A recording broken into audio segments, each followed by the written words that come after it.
Good morning everyone. आप सभी का स्वागत करता हूं अपने यूट्यूब चैनल पर। तो दोस्तों, आज के वीडियो में हम बताने वाले हैं कि यदि आप चाहते हैं कि अपने ज़मीन का सर्वे करवाना है तो सर्वे में 3 फर्म ही ऐसी फर्म है जो आप हर ज़मीन मालिक को भरना होगा। प्रपत्र 2 ऑन एंड प्रपत्र 3(1) जो कि बंसावली फर्म है। तो पहले प्रपत्र 2 को समझेंगे और इसके साथ क्या क्या डॉक्यूमेंट आपको देना है वो भी बताएंगे। तो पहले इसको समझते हैं कि कैसे इसको भरेंगे। देखिए, इस प्रपत्र 2 में लिखा हुआ है कि रैयत द्वारा स्वामित्व धारित भूमि का स्वघोषणा पत्र हेतु आवेदन करना है आपको। तो इसमें दिया हुआ है राजस्व ग्राम, थाना नंबर, हल्का नंबर और पुलिस थाना, अंचल और जिला। तो ये राजस्व ग्राम जो है, पहले इसको समझेंगे राजस्व ग्राम होता क्या है। राजस्व ग्राम का मतलब ये होता है कि जिस राजस्व ग्राम में आपका ज़मीन है, ठीक है, उस गांव का यहाँ पर नाम लिखेंगे। नंबर, हर ग्राम का एक थाना नंबर होता है, ठीक है, तो उसको इसमें फिल करेंगे, हल्का नंबर और नाम। तो हल्का नंबर में क्या करना है, अगर आपको समझ में पता है तो भरिए, नहीं पता है तो जो सर्वे टीम है वो यहाँ पर फिल कर देगी। पुलिस थाना, हर राजस्व ग्राम का एक पुलिस थाना होता है, ठीक है, उसको यहाँ पर फिल करेंगे और अंचल भरेंगे, ठीक है, जिस अंचल में आपका ज़मीन पड़ता है उस अंचल का नाम यहाँ भरेंगे और जिला, जिस ज़िले में आपका ज़मीन है उस ज़िला का नाम यहाँ पर भरेंगे। ये रैयत का नाम, पहले इसको समझते हैं, ठीक है। रैयत किसको बोलते हैं? जो भूमिधारी है उसको रैयत बोलते हैं। अगर मान लीजिए भूमिधारी है, अगर वो जीवित है तो उन्हीं के नाम से भरेंगे। उनका डेथ हो गया है तो उनके जो वंशज है, आगे वाला जो पीढ़ी है, उनका यहाँ पर नाम डालेंगे। यहाँ पर राम नाम का कोई व्यक्ति थे जिनके नाम पर केवाला है या खतियान है, इनका मृत्यु हो गया है और इनका एक ही बच्चा है श्याम। इनका एक मान लीजिए बच्चा श्याम है, तो यहाँ पर श्याम का नाम भरा आएगा, ठीक है, और इनका पिता का नाम जो है राम लिख देंगे। किसी एक व्यक्ति के नाम से खतियान है या केवाला है और उनके 4 लड़के हैं तो उनके चारों लड़का का नाम ABCD, क्योंकि हिस्सा तो इन सभी का भी बनता है ना, तो उनका भी नाम इसमें डाल देंगे। मान लीजिए कोई एक व्यक्ति है और उनका अलग अलग गांव में ज़मीन है तो उनका जो परमानेंट एड्रेस है, जहां पर उनका पक्का मकान है, वो वाला एड्रेस जो है इसमें डालेंगे, अस्थाई पता में। उसके बाद क्या करना है, हर व्यक्ति का एक खाता होता है। अगर खतियानी ज़मीन है आपका तो हर व्यक्ति का एक खाता होता है, तो उसमें क्या करना है, आपको खाता जो है, खाता नंबर इसमें डाल देना है। और जो इनके नाम से एक भी खेसरा हो सकता है, 2 भी हो सकता है, 3 भी हो सकता है, 4 भी हो सकता है, 5 भी हो सकता है, तो पाँचों खेसरा को यहाँ पर दर्शा देंगे। और अब इसमें नंबर 7 में आता है ज़मीन का किस्म। तो ज़मीन का किस्म, मान लीजिए यहाँ पर प्लॉट है, एक खाता नंबर 18 हो गया, 101 प्लॉट, रकबा 2 डिसमिल हो गया आपका, 102 प्लॉट हो गया, ये 4 डिसमिल हो गया, और 103 प्लॉट खेसरा नंबर, और ये आपका 15 डिसमिल हो गया।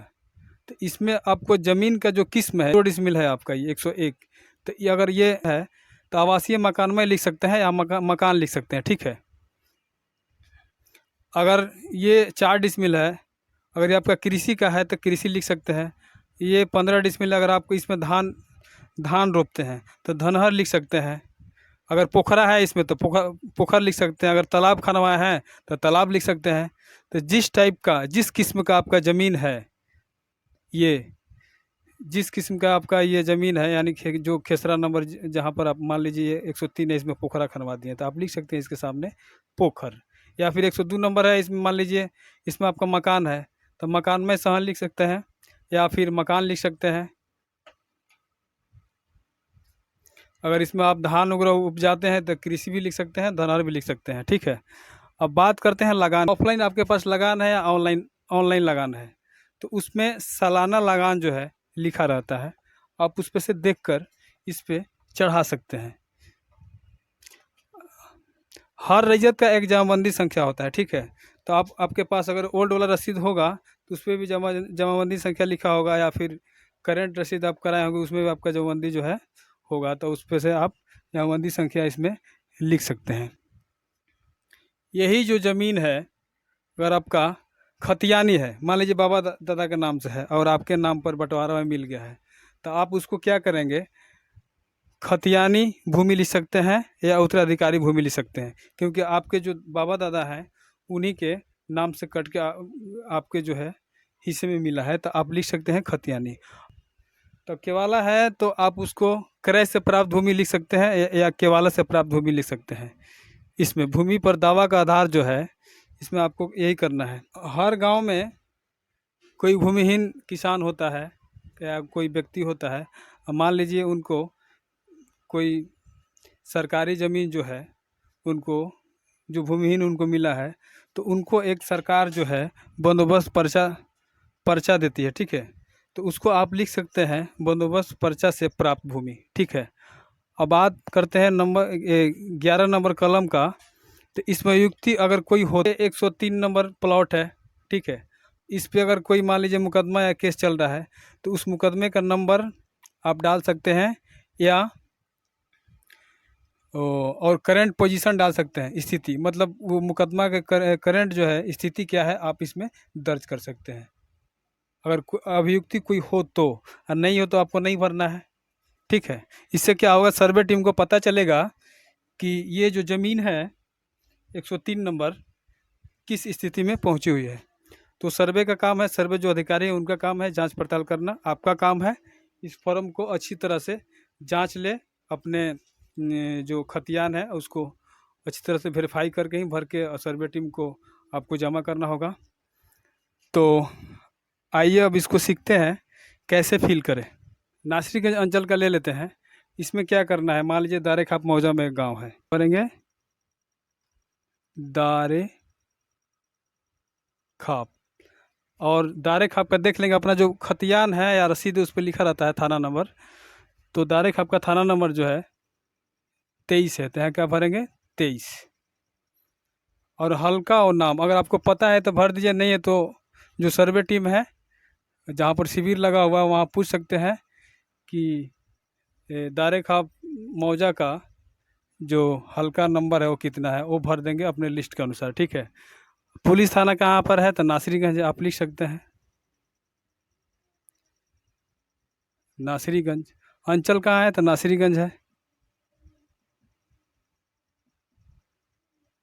जिला कहाँ है, तो रोहतास। से भरेंगे तो मान लीजिए जिस रैयत को भरना है उस रैयत का यहाँ पर नाम लिखेंगे। मान लीजिए रैयत है राजू कुमार, इनके पिता का नाम लिखेंगे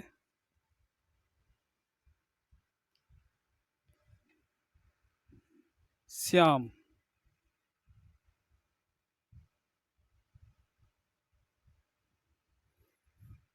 श्यामा चौधरी, ठीक है।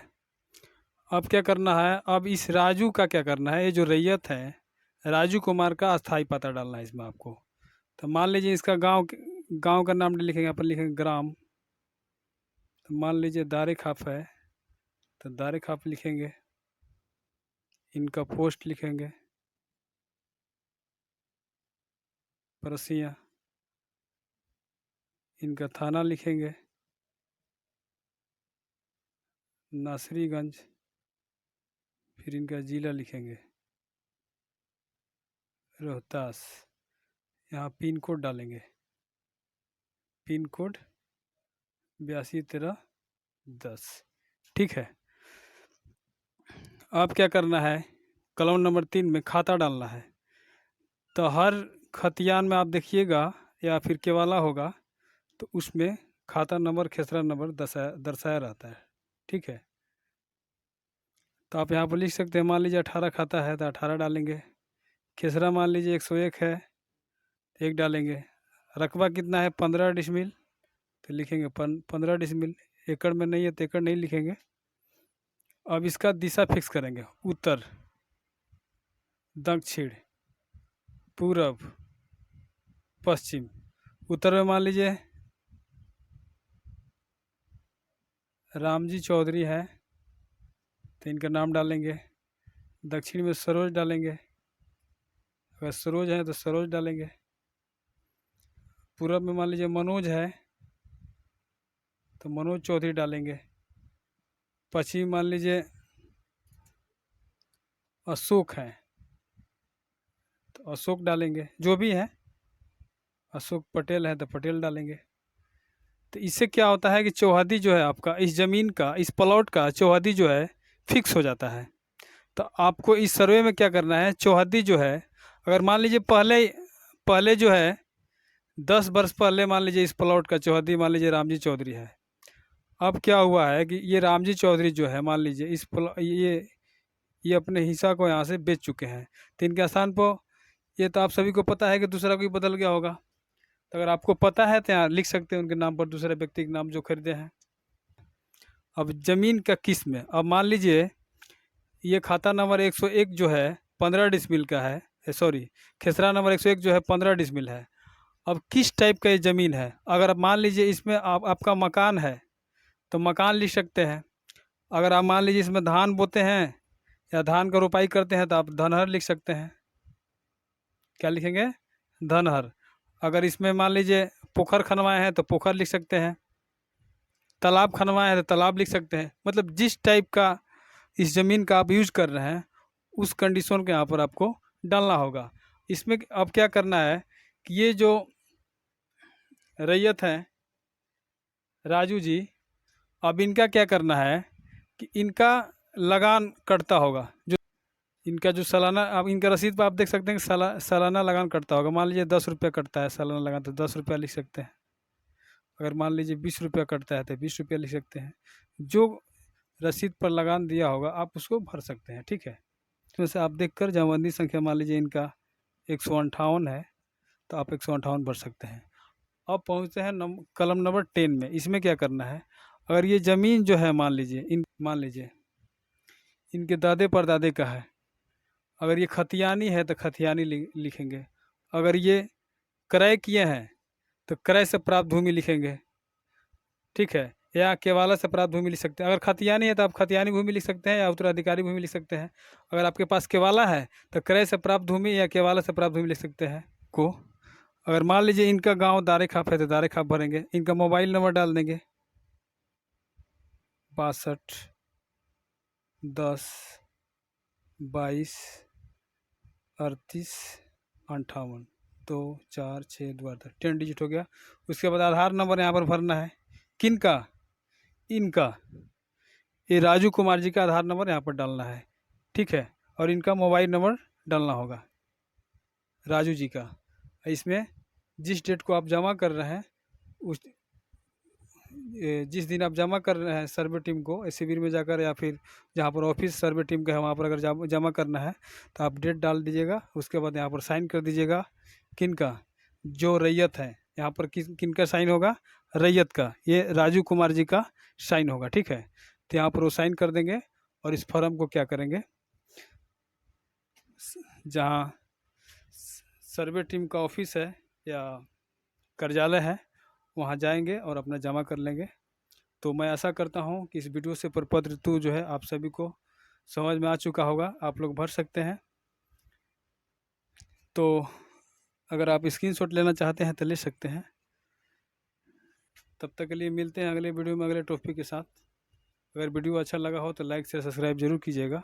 इसको शेयर कीजिए कि जिनको नहीं भरने आ रहा है उन सभी को प्रपत्र 2 जो है भरने चला है।